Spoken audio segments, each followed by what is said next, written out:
ज्ञान मंथन में आप सभी का हार्दिक अभिनंदन करते हैं और आज हम आपको बताने जा रहे हैं शिव के आंसुओं से रुद्राक्ष की उत्पत्ति का क्या संबंध है। बतला रहे हैं आपको पुराणों में वर्णित एक आध्यात्मिक सच्चाई के बारे में।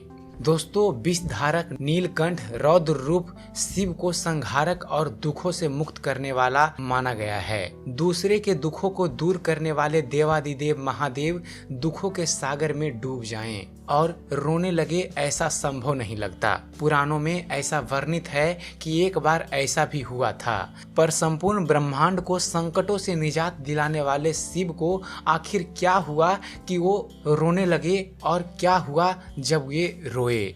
देवी भागवत पुराण के अनुसार बहुत शक्तिशाली असुर त्रिपुरासुर को अपनी शक्तियों पर घमंड हो गया और उसने धरती पर उत्पात मचाना शुरू कर दिया।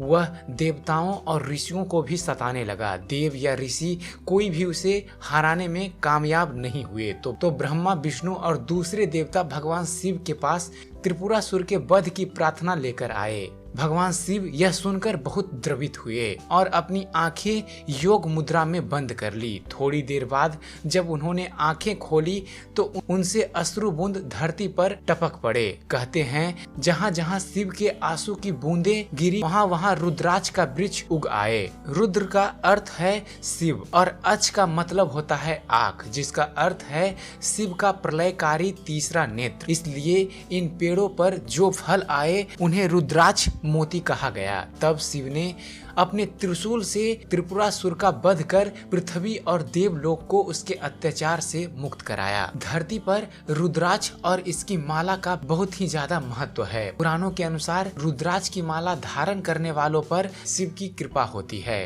रुद्राक्ष पहनना पवित्रता का प्रतीक है और पापों से मुक्तिदायक माना गया है। पुराणों में ही रुद्राक्ष रखा हुआ पानी पीना धरती पर देवत्व की प्राप्ति करना बताया गया है। इसके अनुसार ऐसे मनुष्य का खाना देवताओं के भोजन के समान पवित्र हो जाता है और वह अपने सभी पापों से मुक्त हो जाता है। इसे पहनना जीवन मृत्यु के चक्र से मुक्त होना बताया गया है। अन्यथा मनुष्य लाखों जन्मों तक जीवन चक्र में बंधा हुआ मृत्यु लोक में जन्म लेता रहेगा। रुद्र शिव का नाम है। रुद्र का अर्थ होता है संहारक या दुखों से मुक्त करने वाला। जिस प्रकार शिव को प्रसन्न करने के लिए जलाभिषेक किया जाता है, उसी प्रकार वृक्षों को भी लगातार पानी की जरूरत होती है।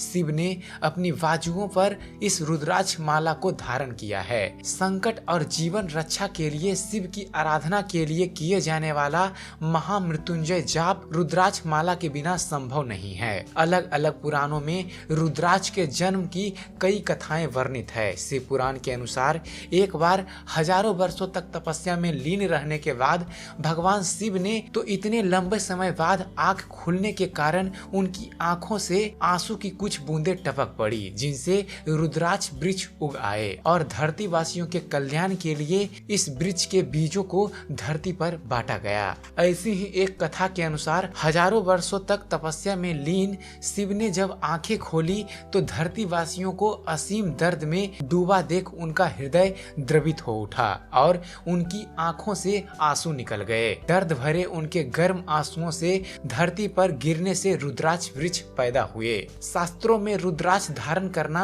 मारक शनि के प्रकोप से बचने का भी एक कारगर तरीका बताया गया है। इसे पहनने वाले को झूठ और बुरे कर्मों से दूर रहने की सलाह दी जाती है। मन वांछित फलों की प्राप्ति के लिए रुद्राक्ष धारण करना फलदायक माना गया है। हालांकि रुद्राक्ष की कथा शिव और उसके भक्तों को रुद्राक्ष से जोड़ती है, लेकिन व्यवहारिक जीवन में इसमें जीने का गूढ़ रहस्य छिपा हुआ है। भागवत पुराण की त्रिपुरासुर की कथा में वर्णित त्रिपुरासुर का अर्थ त्रिपुरों का नगर भी है, जो तमस रजस सत्व का प्रतीक है। इसलिए त्रिपुरासुर को मारने का एक अर्थ यह भी है कि इन तीनों कमजोरियों पर विजय पाकर पवित्रता की ओर बढ़ने का मार्ग प्रशस्त होना। तो आशा करता हूँ हमारा यह वीडियो आप सबको पसंद आया होगा। अगर जो आपको इस चैनल पर दी गई जानकारी, हमारी द्वारा बनाई गई वीडियो आप सबको पसंद आती है तो हमारे चैनल को सब्सक्राइब करना ना भूलें। हमारे चैनल को सब्सक्राइब कीजिए, हमारे वीडियो के बारे में कमेंट कीजिए कि आपको यह कैसा लगता है और देखते रहिए, जानते रहिए। धन्यवाद।